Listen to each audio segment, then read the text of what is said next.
माँ ने बुलाया है, खाना खा लो। जल्दी चलो ना बाबा, बहुत भूख लगी है। अगर इतनी ही तेज भूख लगी है तो तुम दोनों खा लो ना जाकर। नहीं, भूख तो लगी है, पर आपके साथ ही खाना खाएंगे हम। अच्छा, बस 2 मिनट रुको, फिर ये वाली क्यारी की गुड़ाई कर दूं, फिर आता हूँ। है ठीक है बाबा, जल्दी करो वरना खाना ठंडा हो जाएगा। काव्या की बात सुनकर हरिया मुस्कुरा दिया और अपना काम खत्म करने में लग गया। ये कहानी हरिया की इन्हीं 2 बेटियों की है, जिनके नाम थे काव्या और कीर्ति। दोनों बहनें अपने बाबा हरिया और माँ गीता के साथ गांव में रहती थी, जहाँ उनके घर के ठीक सामने उनका बड़ा सा खेत था और खेत के बगल में एक बड़ा सा तालाब भी था। फिर इस दिन घर जाते हुए, बाबा ये खेत तो हमारे काम का है, लेकिन ये तालाब हमारे किसी काम का नहीं है, आप इसे बेच क्यों नहीं देते? हाँ, और इसे बेचकर जो पैसे मिलेंगे उससे हम बढ़िया बढ़िया चीजें खरीदेंगे। ऐसा कभी मत करना मेरी बच्चियों, ये तालाब तुम्हारे दादाजी की आखिरी निशानी है। पता है, कई साल लगाकर उन्होंने बड़ी मेहनत से इसे खोदा था। क्या सच में अकेले ही उन्होंने इतना बड़ा तालाब खोद दिया? बातें करते हुए हरिया और उसकी दोनों बेटियां अब घर आ चुके थे। हरिया की पत्नी गीता ने उन सबके लिए खाना लगा दिया और सभी एक साथ खाना खाने बैठ गए। फिर खाना खाते हुए, बाबा आगे बताओ ना फिर क्या हुआ? अच्छा, तो तुम दोनों पूरी कहानी सुनना चाहती हो? हाँ बाबा, बताओ ना। तो फिर सुनो। एक बार की बात है, हमारे गांव में कई साल पहले भयंकर सूखा पड़ा। बड़ी मुसीबत की घड़ी थी वो, पर उस घड़ी में भी तुम्हारे दादाजी ने हार नहीं मानी। उस साल बारिश नहीं हुई थी तो किसी के पास कुछ करने के लिए था ही नहीं। फिर क्या हुआ बाबा? फिर उन्होंने सोचा कि अगली बार कभी ऐसी स्थिति बने तो हमें उसके लिए पहले ही तैयार रहना चाहिए। तो उन्होंने उठाया फावड़ा और अपने ही खेत में उसे चलाना शुरू कर दिया। सूखे खेत में बाबा? हाँ, सूखे खेत में। फिर वो फावड़ा चलाते गए। गांव वालों को लगा कि वो पागल हो गए हैं, लेकिन ऐसा नहीं था। कई महीनों तक वो अकेले ही उस खेत को खोदते रहे और फिर धीरे धीरे उसने एक बड़े से गड्ढे का रूप ले लिया, यानी वो तालाब बन गया। फिर उसमें से पानी निकला बाबा?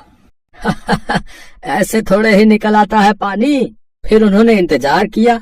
जब बारिश आई तो सब देखते ही रह गए, क्योंकि बारिश के बाद वो बड़ा सा गड्ढा सुंदर सा तालाब बन चुका था और उसमें ढेर सारा पानी जमा हो गया था।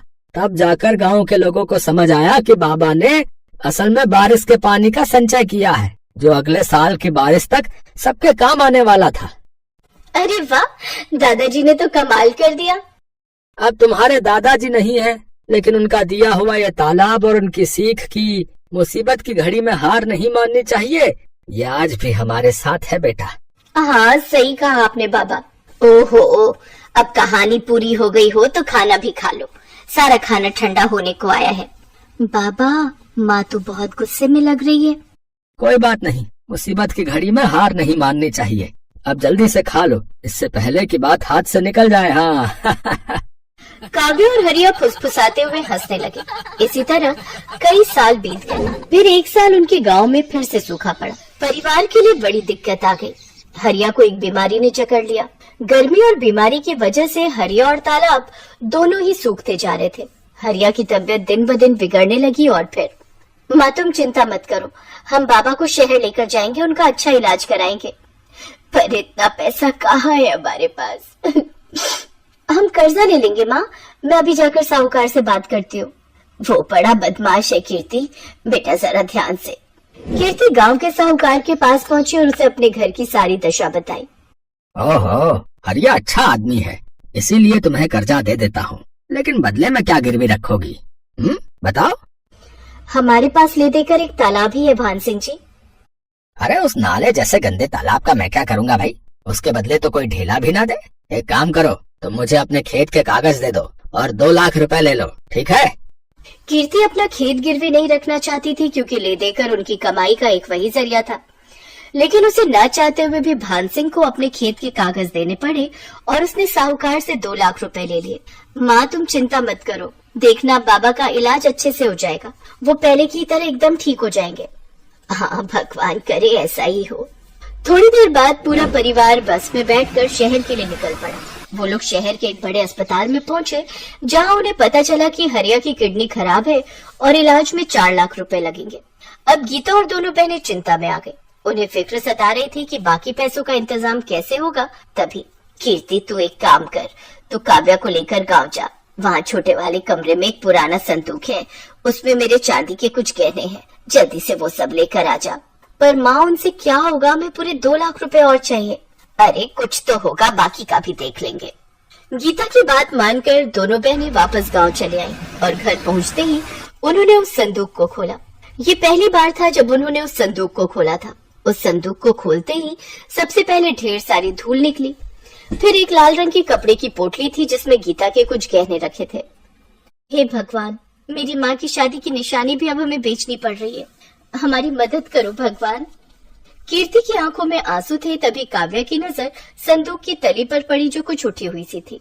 उसने वहां से लकड़ी का वो हिस्सा हटाया तो वहां उसे एक छोटी सी डिबिया नजर आई।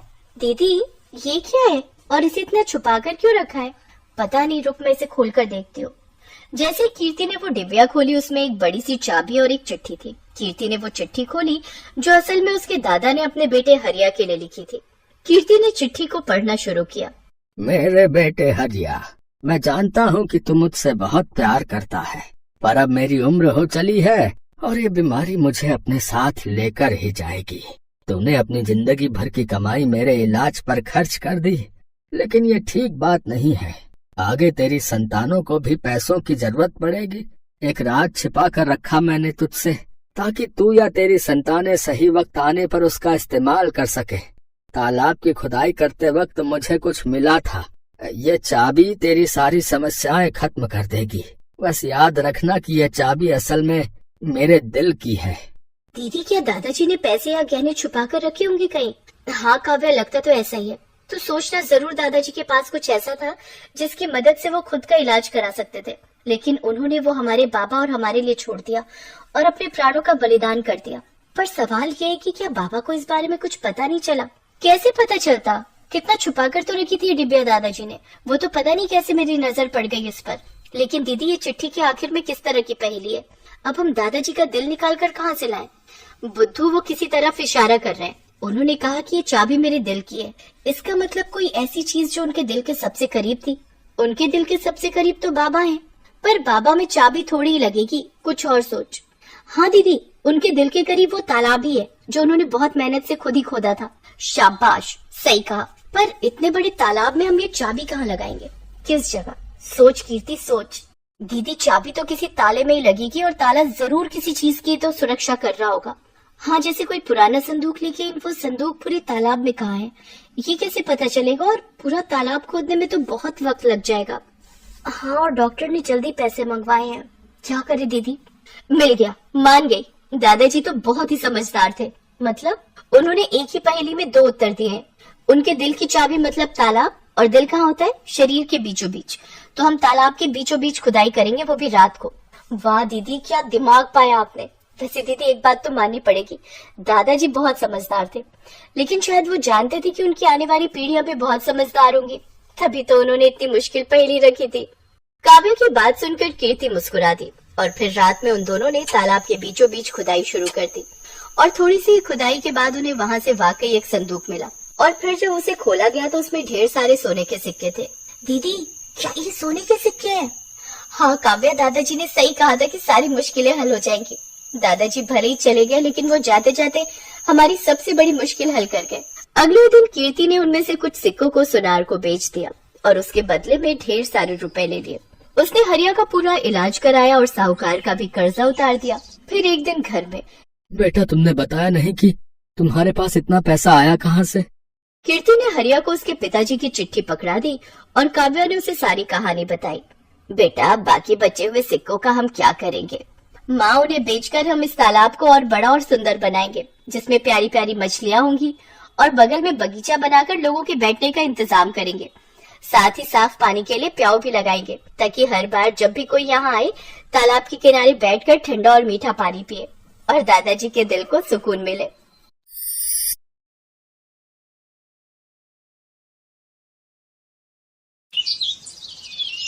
बंटी और बबली दोनों सगी बहनें, दोनों ही एक नंबर की चालाक थी। वो बूढ़ी औरतों का भेष बनाकर अलग अलग गांव में जाती थी और जहाँ भी सीधी साधी अमीर सेठानी औरतें दिखाई दे उनको ठग लेती थी।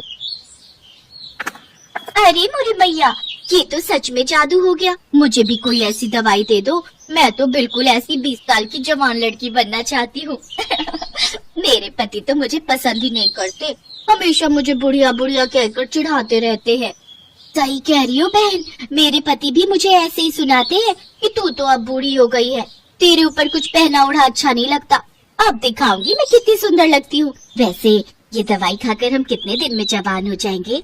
बस एक बार ये 1 हफ्ता दवाई खा लो, उसके बाद आने वाले 1 हफ्ते के अंदर तुम्हारे अंदर बदलाव आ जाएगा। पर ये दवाई महंगी है, इतना याद रखो, 51,000 रुपए का शगुन डालना पड़ता है, तब ये दवाई मिलती है और तभी ये अपना असर दिखाती है। अब तुम पांचों अगर जवान होना चाहती हो तो कल 51,000 रुपए ले आओ और ये दवाई ले जाओ।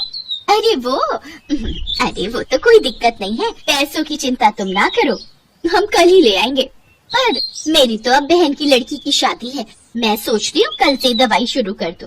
हाँ, कल से ही दवाई शुरू कर दो, तभी आप मेरी तरह सुंदर बन पाओगे। ठीक है, तो फिर हम सब कल पैसे लेकर आ जाएंगे, तुम हमें दवाई दे देना। मोहनपुर गांव की सारी अमीर बड़े घर की औरतें बंटी और बबली के झांसे में आ जाती हैं और उनसे दवाई खरीद लेती हैं। बंटी और बबली तो अपना काम करके उन औरतों को ठग कर कब का वहाँ से रफू चक्कर हो चुकी थी, पर मोहनपुर गांव की औरतें अपना सिर पीटती रह गई। उनके घर में सभी उन्हें डांटने लगे। अरे तुम पागल हो क्या? तुम्हारी उम्र हो गई, बाल पक गए, पर अक्ल अभी भी बच्चों वाली है। ऐसे भला दवाई लेकर कोई इतना जवान हो जाए कि 20 साल की लड़की बन जाए? तुम्हें क्या हो गया था? बताओ, फालतू के पैसे खराब हो गए और वो औरत तुम्हें ठग कर चली गई। अरे मुझे अकेली को क्यों डांट रहे हो? सब किया धरा उस सुशीला का है, वही मुझे उन औरतों के पास ले गई थी। पर मुझे अभी तक समझ में नहीं आ रहा है कि उनमें से एक बूढ़ी दादी और वो उसकी पोती, क्या जो हमें पागल बना रही थी वो दादी पोती है क्या? तुम यहाँ अपना गणित लगाती रहो और वो दोनों राम जाने किसी और को लूट रही होंगी। बिल्कुल सही। बंटी और बबली अब सीतापुर गांव में पहुंच चुकी थी। अब उनका अगला निशाना यहाँ की अमीर घर की औरतें। बंटी, चल अगला निशाना ढूंढते हैं, थोड़ा गांव में घूम आए। ठीक है, पहले इन सबका विश्वास भी तो जीतना होगा। अरे वो तो हमारे बाएं हाथ का खेल है। बंटी और बबली 2 बुढ़िया बनकर सीतापुर गांव में घूमने लगी। वो एक चौपाल के पास से गुजरी, वहाँ कुछ बड़े घर की औरतें बैठी हुई आपस में गप्पे मार रही थी। बंटी और बबली जानती थी कि ये सही मौका है। अरे लाजवंती, कितने दिन में मैं जवान हो जाऊंगी? दवाई की 5 खुराक तो मैंने खा ली है। सुमित्रा, तुझे सब्र नहीं है। मैंने तुझे कहा ना, तू देखना सुंदर लड़की में ना बदल जाए तो मेरा नाम बदल देना। मैंने भी वो दवाई शुरू कर दी है। अरे हम जैसी बहुत बूढ़ी औरतें उस दवाई को खाकर जवान हुई हैं। ये दोनों बुढ़िया औरतें गांव में नई दिखाई दे रही हैं, पर ये किस दवाई की बात कर रही हैं? जरा पूछ तो। अरे बहन जी, जरा रुकना, आपको इस गांव में पहली बार देखा है, आप ये किस दवाई की बात कर रहे हो?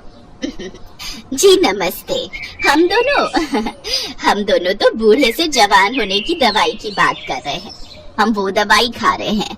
अब बूढ़े शरीर से काम नहीं होता, उम्र हो चली है, शरीर कमजोर हो गया है। हमें किसी ने दवाई दी थी कि इसको खाने से हम बहुत जल्दी जवान लड़की बन जाएंगे, तो हम इसी बारे में बात कर रहे हैं।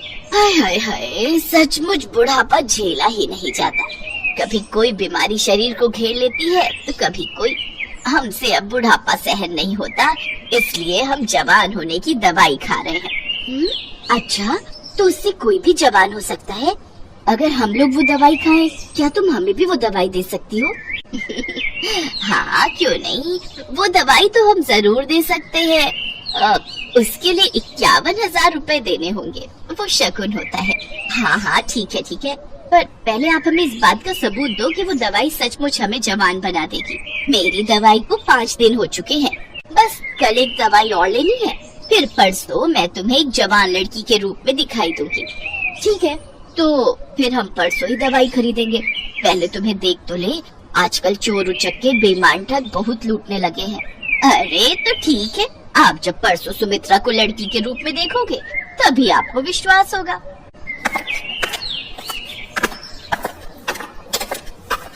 यार बबली, अब कुछ दिनों के लिए बाहर घूमने चलेंगे, बस ये थोड़े और पैसे आ जाए। बहुत थक गई हूँ मैं ये बुढ़िया बन बनकर। ठीक है, बस ये काम हो जाए, फिर इस बार हम लंबी छुट्टियों पर चलेंगे।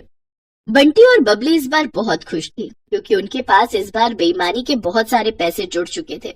अगले दिन गांव की सारी अमीर घर की औरतें बंटी और बबली के पास दवाई लेने पहुंच जाती हैं। ये मेरी ननद है, कल ही दूसरे गांव से आई है। मैंने इसे भी आपके बारे में बताया तो ये बोल रही है कि इसे भी वो दवाई चाहिए जिससे आप बूढ़े से जवान हो जाओ। वैसे आपकी दूसरी साथी कहाँ है? क्या वो जवान हो गई? हाँ बहन जी, वो तो कल रात को ही जवान हो गई थी। अरे सुमित्रा, जरा सामने आ जल्दी से, इन्हें अपना जादू दिखा। सब औरतें चौंक जाती हैं क्योंकि बबली अब एक लड़की के रूप में थी। तभी सेठानी की ननद बोली, क्या बात है? वैसे कितने दिन लगे आपको बुढ़िया से जवान होने में? मुझे तो 1 हफ्ता लगा था। वैसे दवाई में नया तरीका अपनाया गया है, आप सबको सिर्फ 2 दिन ही लगेंगे। अब आप जल्दी से ये पैसे जमा कर दो तो हम आपको दवाई दे दें। 2 दिन का इंतजार क्या करना है, मैं आपको अभी लड़की बनकर दिखा देती हूँ। सेठानी की ननद कोई बूढ़ी औरत नहीं थी, बल्कि सेठानी की भतीजी ये सब नाटक कर रही थी, जो पिछली रात ही अपनी बुआ के घर रहने आई थी। जब सेठानी की भतीजी रीमा को ये बात पता चली तो उसे दाल में कुछ काला लगा, क्योंकि उसकी अपनी सहेली की माँ के साथ ऐसा हो चुका था और वो बदमाश औरतें कहीं नहीं मिल रही थी। बुआ जी, ये कोई बूढ़ी औरतें नहीं, ये 2 चालाक लड़कियां हैं। ये ठग है, गांव-गांव जाकर सबको बेवकूफ बनाती हैं और पैसे ठगती हैं। असल में इनका नाम बंटी और बबली है। पहले ये 2 बुढ़िया के रूप में गांव में जाती थी, फिर इनमें से एक अपने रूप में वापस आ जाती है। बस यही सारी औरतें धोखा खा जाती हैं। ये अपना मेकअप उतार देती है। अच्छा, ऐसी बात है, हम तो इनके जाल में फंसे ही जा रहे थे। अब तुम दोनों को यहाँ से कोई नहीं भागने देगा। रीमा बिटिया, जल्दी से चौधरी साहब को और बाकी गांव वालों को भी बुला लो, इन दोनों को पकड़ना बहुत जरूरी है। बबली, हमारी चालाकी हम पर भारी पड़ गई, अब तो हमें ये पुलिस के हवाले करके रहेंगे। तुम ठीक कह रही हो बहन, कोई बात नहीं, थोड़े दिन जेल की रोटी खा लेंगे। रीमा की समझदारी से बंटी और बबली, जो कि बहुत समय से लोगों को ठगने का काम कर रही थी, उन्हें पुलिस पकड़ लेती है और उनकी जेल हो जाती है। दोनों को अपने किए की सजा मिल जाती है। बंटी और बबली दोनों को समझ आ गया था कि चोर कितना भी समझदार हो, कितना भी चालाक हो, पर एक न एक दिन उसे अपराध की सजा जरूर